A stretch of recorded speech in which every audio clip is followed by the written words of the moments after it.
Alright guys, welcome to another episode of Detector Chicago. In this video I didn't get a chance to make an intro. I was out metal detecting on Memorial Day and had decided to go to a park by myself. Wasn't doing that great. Found out that some of the guys that were at a park close to me and decided to go meet them up. After that, the day got a little crazy with quite a few good finds, so hope you liked the video, but we'll get on with the show. Alright guys, out here with Chris. Oh my gosh, Brian. It takes me a while to remember people's names, but just got over here to this park with these guys. It was ringing like a coin signal though, like 80s, but it was jumpy, and then when I was getting it one direction, no numbers, just audio. What? What is the pin? Gold pin. I know it's got to be gold. This got hallmarks all on the back of it. And that's hand carved on the front with design and everything. And it's got all different kinds of markings on the back of it. That's why I was like, that's got to be gold. See? Yeah. It's European too because it's got the number value for gold, not like the carat. But it got to be like a cufflink or something weird. I don't know what it is though. They usually it's like a cufflink, but it's a little smaller. Yeah, but it's like Europe, the same thing. Doesn't feel like it about 6 moves inches. or anything. Oh, it wasn't deep. No. It had to have been like, but it was reading deep on the machine. The machine was reading like 8 inches, but that's not 8 inches because it was literally like here. It wasn't even down there. When I pulled this dirt up, it was in this and rolled back in the hole. 825. Yeah. 825. It's old gold. Yep. From 1800. Well, it's all hand like carved on the front too. Yeah, that's nice. That's all done by hand. But you have like one more stamp with like a lion. Looks like England.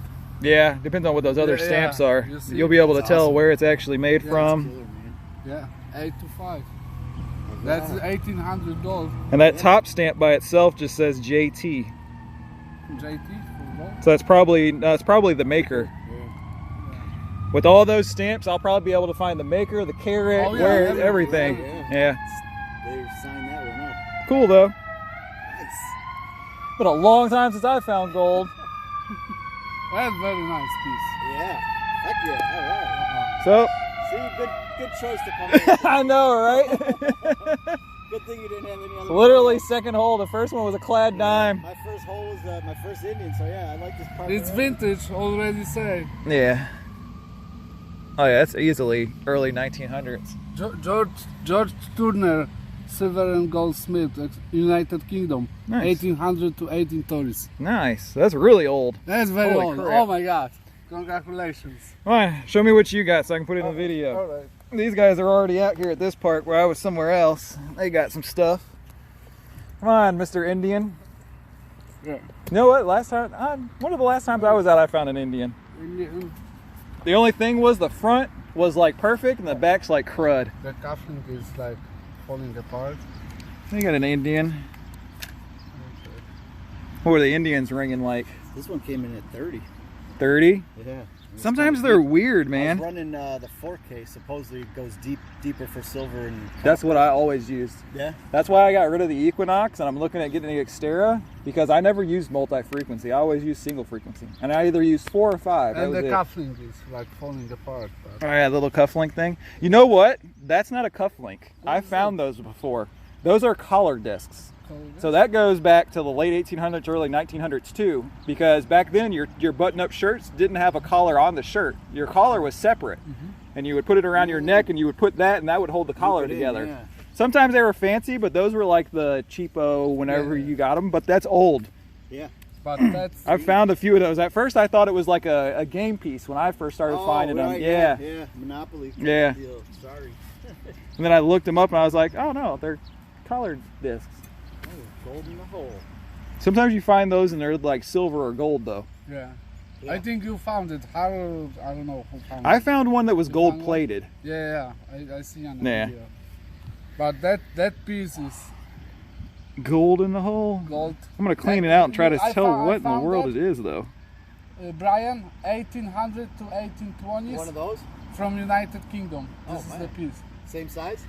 No, I found the maker. Maker. The maker. Oh, I think it was okay. 1800s, 1830s. Yeah, 1800. Yeah. Nice. There's old stuff here. His name is George Turner, 1800 to 1830s. Nice. Yeah. So, Get after it. let's get after it and find some more. There's got to be more. I was about to start working my way down this hill. Going towards the car because I got coffee there. Oh, yep. Very nice piece, Tommy. All right. We'll get back to you guys when we get something else. All right, guys. Wanted to make a quick little cut in the video. Go over this find that you've seen. First, we thought it was a cufflink. We're trying to look up stuff, information on it, on the markings in the back while we were in the field, kind of finding different information and stuff. So when I got home, I ended up doing some research, contacting a few guys, and ended up finding out that instead of being a cufflink, it is actually a collar button. So similar to the item that you've seen that Chris had found, like a simple common one of them. So back in the 1800s and such, when you bought a button-up shirt, your collar wasn't part of the shirt. The collar was a separate piece, and it would have a little button that would hold it together around your neck. Sometimes they used simple little brass that were ones that were gold-plated or silver-plated, simple little ones that came with them. But you could also, if you had the money and the wealth at the time, you could buy pieces like this that would hold your collar together. So this is a collar button, not a cuff button. It's got a lot of fancy on the front of it. Pretty cool. There you go. The camera, the focus on it a bit. So kind of looks like it could be a C or just like a leaf design. But it does have all the markings in the back. Once I was home, I was able to do some research and look up these markings here, and you see there at the top it says J.T. Found out this was a jewelry maker by the name of John Tongue, Tongue, back in the 1800s in England, and it's 15 karat gold, exactly 2 grams. So gold value on it currently would be about $78. I was able to find some button or collar buttons similar, even that were selling in the $100 to like the $150, $145 range. So people collect these, they still wear them. People that want to wear old time clothes and stuff. But yeah, the other markings are the markings for the 625 for the 15 karat gold. And then there's an anchor, sideways anchor, which marks it as being made in Birmingham, England. And then the mark on the end is a V and a circle, which is actually the date mark from Birmingham, England, which puts it anywhere between, I've seen some people say 1870, and I found a chart that had it marked for 1877. They would use different letters of the alphabet for each year, and then the lettering would be different once they rotated through, or the design, the circle or square or diamond or whatever that the letter was inside of would also mark it for a different year once they went through all the letters of the alphabet and started all over again. So anywhere between 1870 to 1877. I would say 1877 would be the latest date for it. So somebody had this made in Birmingham, England. It was hand engraved all on the front. It's 15 karat gold, and it was a collar pin. So wanted to share that little bit of information I was able to find on it, since when I found it, we were kind of confused and trying to figure out exactly. We don't find a lot of jewelry that's made in England over here in our area a lot. So looking up the maker's marks, narrowing it down to what it was and where it's from was kind of a chore, but figured it out. It's a cool piece. Will go in my collection for sure. Will be a centerpiece for sure. So I don't think I'll ever find another one of these unless I get super lucky. But I hope you enjoy the rest of the video and watch for some more crazy finds that we found that day. Well, there was like a little tiny little lead bullet that was down here, and I thought that was it, and I filled the hole back up and it was over here. But it's a freaking shield nickel. One off the bucket list, that's for sure. I think I may actually be able to get a date off of it. Oh yeah. Oh yeah. Can't really see. There's a date on there. I want to say it's 1895. I don't think so. 1857? Something like that. That thing is nice. First time I ever found a shield nickel. It was ringing higher than a nickel though. It was like jumpy 60s, 70s. Oh. Well, I've never dug a shield nickel, so I don't know where it's gonna ring up. But it's a nice shape. I dig 2 of them, but not that nice. Oh yeah, you're gonna be able to get the date off there and everything. Oh, yeah. Back's a little cruddy where the 5 is, but a little hot spot. Oh yeah. Right underneath me is where I dug that freaking gold thing out. Got like a what looked like a button thing next to it. Now just got a shield nickel. That's freaking cool. That thing's nice. I'm doing the blue, just going around this one little area, digging everything out of the way. I dug right next to that was a freaking big ass like jacket zipper, like the pull piece. I'm like, man, I'm gonna get it out the way just so I can see what else is here. Looks like 1857 or 1867. Okay. Very nice. A little small. The date's freaking small as crap on there. But it's great condition. Great. Yeah, that back side's nice. Yeah. The shield side. 5 side's a little cruddy, but I'll take it. It was down there too though.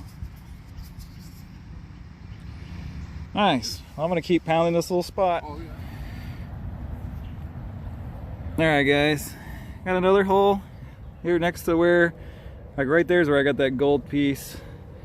There's where the shield nickel came out. Here I was getting a jumpy higher tone signal. Got an Indian, 1902. A little crusty on the back. Nice on the front, tell the date, 1902. And then this little thing came out with it too. I don't know if this is Chris had found one of these. At first we thought it was a lantern thing, but I'm starting to think that maybe this is like a gear deal to like maybe like the inside of a clock or something. I don't know. But pretty cool little relic. And then the Indian. I'm pounding this one little spot. That's literally right there's where the gold little piece came out of. Right there's where the shield nickel. Now I just got the Indian right here. Maybe there's some silver right here. That'd be cool. If it is, it's gonna be old barber seated, at least. So I'll get back to you guys when I get something else. Gonna keep pounding this little spot. Alright guys, then digging a hole over there, still around my little area. Got called over here by Chris. He said he got an Indian. I got an Indian! Pull it out. This is freaking Indian Park, man. Oh I yeah. said a crap ton of them will come out of here. It's 1901. This one.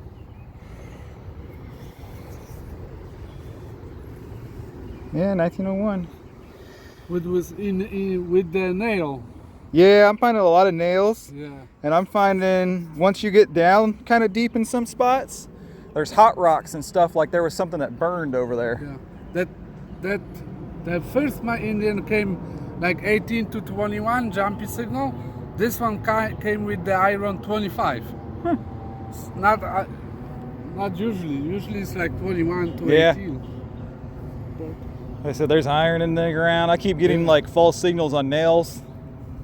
I opened the detector and I hear the dime and the nail. Iron, yeah. Nail. I did the discrimination like this now, and I hear only the 25. Okay. I just trying how this discrimination working on this machine. Gotta tweak them. But it's an Indian field. I would Everywhere. love to get over there to that property. Oh yeah. One time I was on a group trip. All right, guys, getting called over here by Chris. What do we got? Right there. What do we got? Maybe it's not a clad. You don't have to delete the video. Where's that? It's like a bottle top. Over here. Oh, that's not clad. That's silver, bro. Oh, That's a you Merc. got it, baby. Nice. There you go. 42. Nice, nice. And D. Right up against the freaking curb. What the crap? Before I found the old pieces of the lantern, you know, Okay. the oil lamp. I'm over here digging holes to China, not finding crap. And the detector is not mine. Well, what? This is the 600 or the 800? Oh, okay, the same 600. one finally silver. Yeah. Finally, somebody got silver. Now we got gold, silver, shield nickel, Indians. Indians and wheat. We found wheat. Oh, you got a wheat? They want weed, yeah. Nice. Well, maybe one of these holes I'll dig to China will have something good in it. Yeah. I do have a good.